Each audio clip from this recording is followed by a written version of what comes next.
Hello!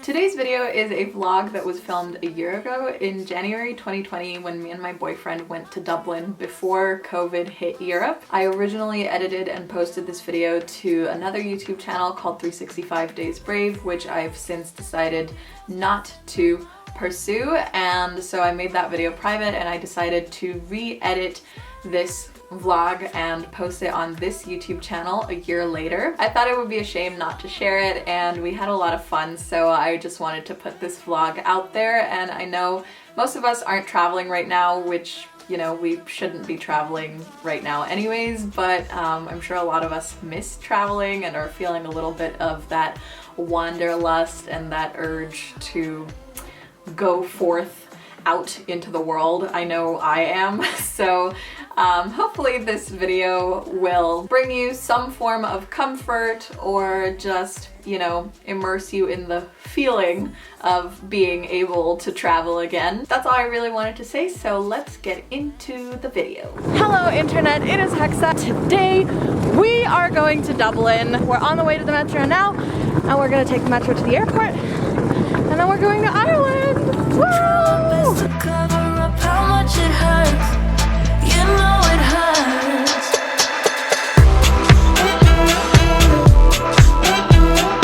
I'm not coming to your birthday party. We have arrived safely in Dublin, and we've got one more hour to kill before we can check into our Airbnb. So we just dropped by the supermarket to get some food to eat, and now we're just like loitering outside shopping mall, just waiting to check in.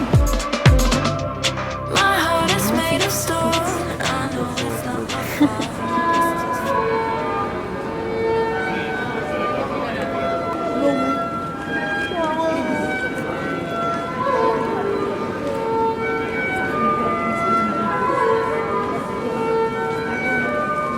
Peter has just informed me that I haven't really filmed that much yet. We've spent the first day in Dublin pretty much in a lot of like shopping malls and supermarkets. We've done a little bit of grocery shopping, bought some food, and just like had a look around. Tomorrow, I think, is when the real fun begins. The sightseeing and all that. Our first night in Dublin, Peter and I were overwhelmed with all of the amazing and diverse food choices in local supermarkets. In this clip, we were in our Airbnb eating sandwich wraps with Indian flavors, fried chicken wings and potato wedges, edamame, Scotch eggs, hot cross buns. We ate so much food that first night, I thought I was gonna explode. And it was all delicious, very convenient, and reasonably priced. Dublin day 2, and it's super nice and sunny, as you can see. Boyfriendo is just giving us the itinerary. So Oscar Wilde first, then Trinity College. Okay, and then whatever the day brings. All right, let's do it. We are just coming out of the Museum of Archaeology right now. I think it's called the National Museum of Ireland. So we visited the natural history and the archaeology departments. There's another one for arts and history, I think. In the archaeology section, I was super excited about the Bogmen exhibits. Peter is laughing at me now because it ended up freaking the fuck out of me. They're basically like mummies, but way better preserved and fleshier and ickier. So it's very interesting, but not for the faint of heart or weak of stomach. So bear that in mind if you want to come over to the archaeology museum and check out the Bogmen. Other than Bogmen, they also had amazing exhibits about ancient Egypt, Vikings, medieval times, and so forth. Lots of interesting stuff. Would highly recommend.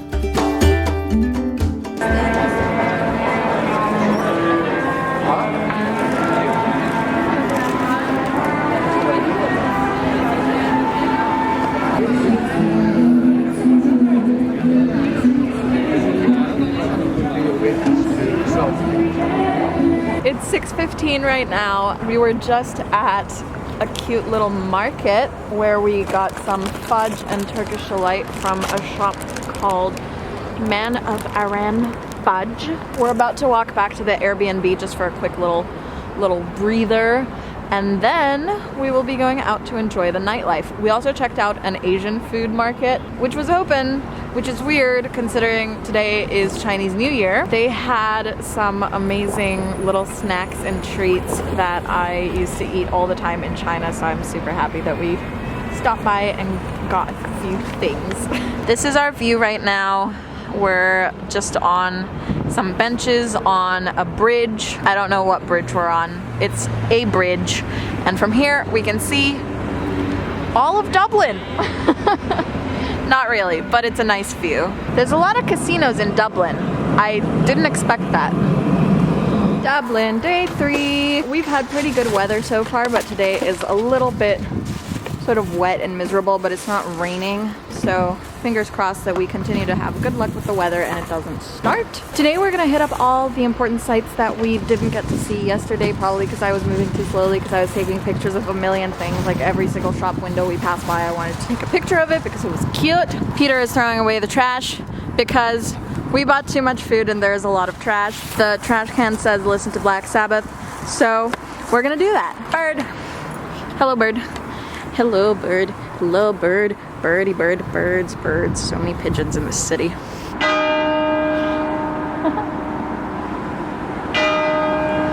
We are now in Trinity College, and this is the giant sports field that Peter told me about. There's lots of nice buildings around here.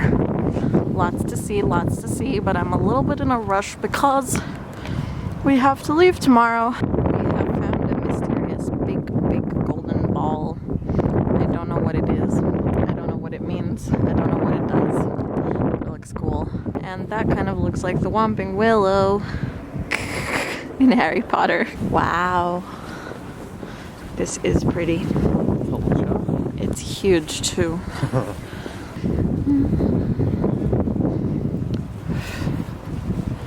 Who is this guy?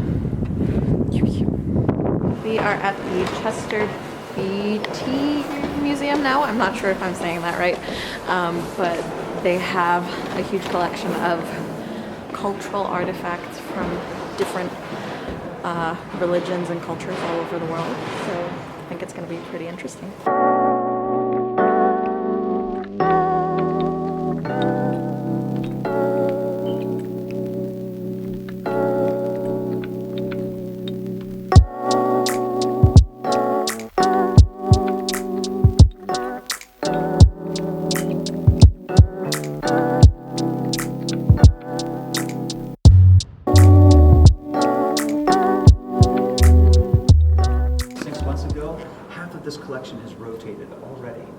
Some of the objects might look or feel similar to meet the theme. That being said, the objects are not going to be the same because we are only showing you less than 1% of Chester Beatty's entire collection in all 3 galleries combined.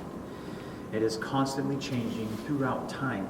But what makes us unique to all other collections that have vast amounts of objects is Chester didn't collect these objects unless they were the finest examples of their craft or historically off the charts significant. And this is a good little welcoming mat to this concept. Now these robes are made in a few different ways. Typically they're embroidered silk into silk body. And these are silk threads we're still dealing with here, but this is no longer a type of embroidery. It's very different.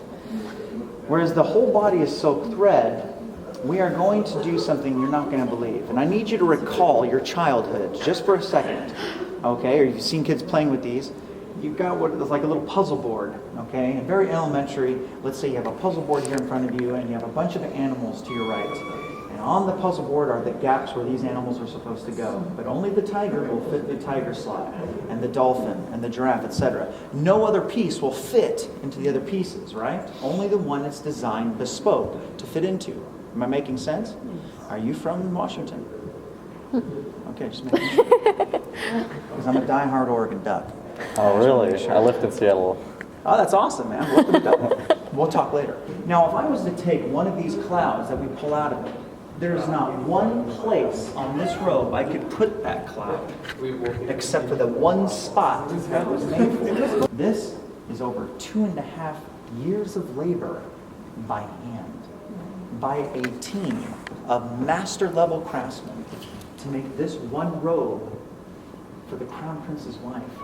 Dublin has blessed us with sunshine, which we feel very lucky and grateful for. This ought to be the Dublin Castle. I love these like super colorful painted walls. There's a statue of a pink man. We don't know who he is, but he's very, very pink, very millennial pink, you know, so he's trendy. Bird. There's so many of these. Oh my god, I love them.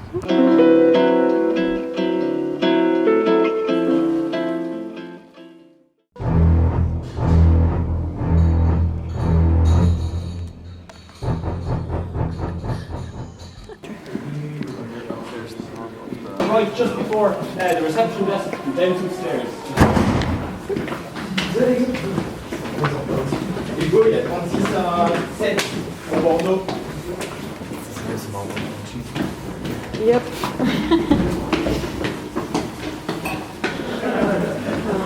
Nice. I thought I was going to have to go back for you, but you got lost already.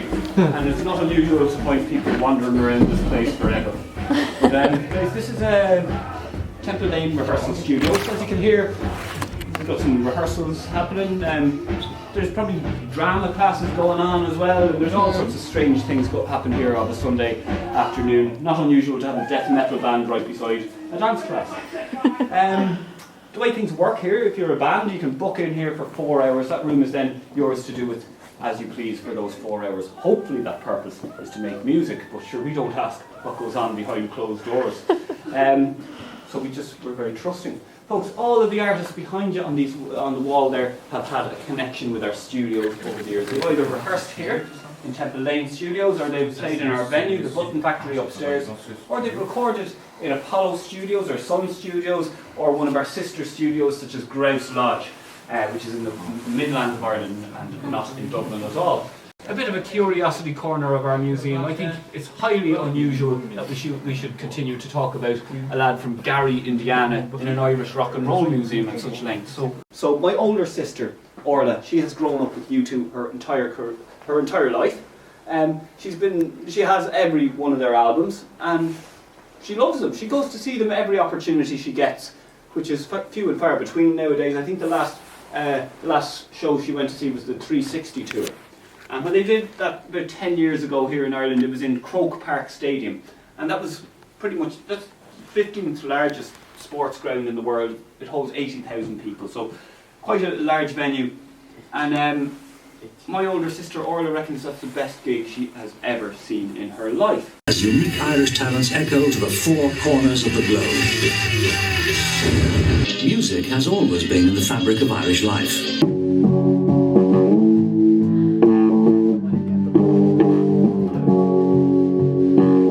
It was actually a ladies' lingerie factory, so it has a bit of a sexy side. So we lost it in the midnight because bus air wanted to take it over at the bus station. But luckily that plan didn't go ahead, and we get to keep our lovely music centre in the middle of the city centre here in Dublin. Metallica's Reload was recorded or edited on a Soundcraft Saturn, and these are a set of skills unfortunately that are being lost now due to advances in technology, and these things you can do with much more precision by zooming in on a screen in Logic or Pro Tools. Record button, and then the desk goes into recording mode, and every time you touch one of these faders it'll remember what you did over time, and the next time you play your track back it'll do it itself. So you can build up your mixes like that, and that meant that only 1 or 2 people could operate this desk very, very easily. So after the rock and roll tour experience, we have now stopped by the famous Leo Burdock fish and chips shop, and we're gonna have one shared portion of fish and chips here and then something else next door. Food just came, it looks delicious. Yum.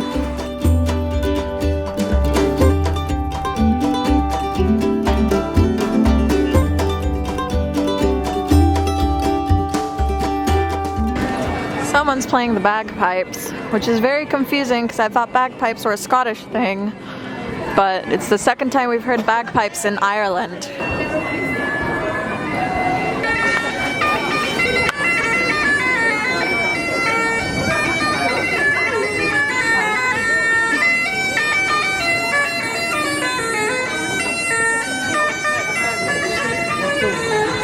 And we've finally made it to the iconic Temple Bar in Dublin.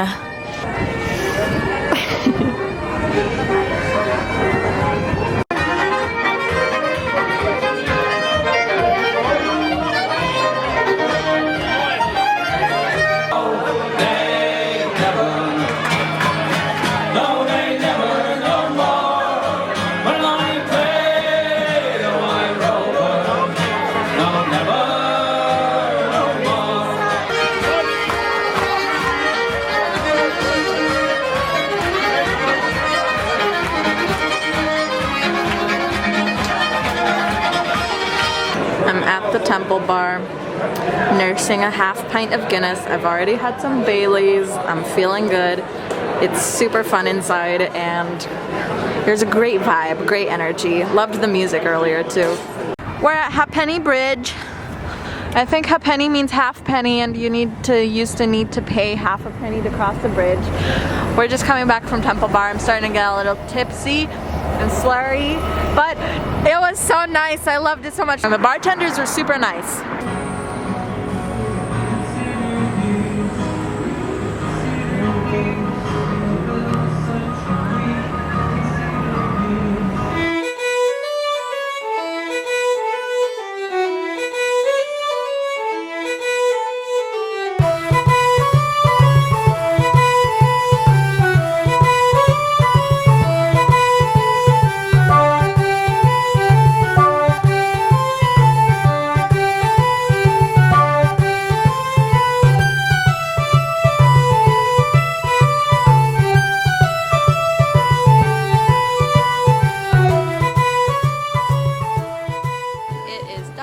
Day 4, and we are at the airport getting ready to get back to Hamburg.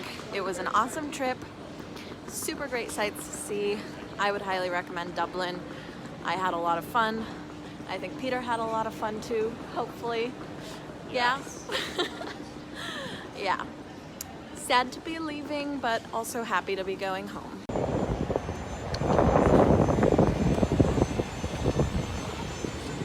In Germany, but I wanted to do this quick little outro and just give you guys my thoughts on Dublin and my experience there and what I learned about the Irish culture and Irish people. I'm also going to put up some photos over here of things that we saw. For example, in Dublin Castle, I didn't really film much, but I took a lot of photos, so I'll just put some of those up here. I enjoyed my time in Dublin immensely. It's a really, really beautiful city, and you can tell that art and music is really at the heart of Dublin's culture. There were so many buskers and, you know, people just singing on the street. There was so much art everywhere, beautiful buildings, beautiful architecture, graffiti, and all kinds of things like that. It was also very apparent that Irish people have a very strong sense of national pride. There were some cafes that we went to that had on the menu, you know, that they only use locally grown ingredients, and a lot of the products in supermarkets as well had indicated that it was a product of Ireland. So it's clear to me that Irish people are very proud to be Irish and, you know, just kind of their own best cheerleaders. Everyone was very nice, very warm, very welcoming. I feel like, I don't know, Irish people are just great. It was really nice. Everyone that I talked to, they were always, you know, smiling and in a good mood. So that was really nice as well. I've traveled a lot in my life. I've had the good fortune to be able to go to a lot of places, and my experience with souvenir shops has not always been the best. I mean, there's a lot of places where things are just kind of overpriced and very kitschy and not the best quality, and it's kind of just a money grab, but all of the souvenirs that I bought in Ireland were very high quality, reasonably priced, and just they were things that I was happy to have spent my money on, and that I felt truly represented Ireland in a really like classy kind of way, a sophisticated kind of way. All of the little gifts and things that I bought for myself and my family to remind me of my time here, and just to bring my family back some nice little things. Everything was, you know, I was glad that I got it, and it had a meaning behind it. Like, I bought this this necklace with a little shamrock on it. I don't know if you can see, it's pretty tiny, but I haven't taken this off since I came back from Ireland. It's like my new favorite thing and I wear it all the time. Literally just never take it off. The food was great, the music was great, the atmosphere was great. It's just like Ireland has this sense of an appreciation for life and a love of life and culture and good food, good music, and time with friends. And I would totally visit Dublin again. I really, really loved my time there. I would love to visit the countryside. Oh, and also the grass definitely is actually greener in Ireland. It was so beautiful. Everything was so beautiful, so green. Dublin was very humid, which I should have probably expected, but I didn't. It's super humid. There's so many like seagulls and pigeons everywhere. You really, really get the sense that you're near the water, and like, you know, there's water flowing through the entire city. It's just beautiful. In conclusion, Dublin is a great place to visit, is probably also a great place to live. If you ever have the chance, I would highly recommend it, and I would totally go back again for a little bit longer this time, because I just want to like fully immerse myself into those vibes. Thank you all so much for watching this vlog. I hope you all loved it as much as I loved looking back over my time in Dublin. It was great. I am so glad that I vlogged the whole experience. As we all know, probably no one will be doing much traveling in the next few months, unfortunately, due to coronavirus, but I'm really glad that I had the chance to have one last trip before the pandemic. It was definitely very much worth it. It was such an amazing time, and I hope that in the future I will have the good luck and good fortune and the financial means to be able to go on more trips and share more of these kinds of vlogs with you guys. If you like this video and you want to see more, please subscribe to my channel and click the notification bell to be notified every single time I upload. I will also have all of my social media linked down below. There's a lot of different things that I do online, so you can just click through those links and see what interests you. Thanks again, and see you in my next video. Bye!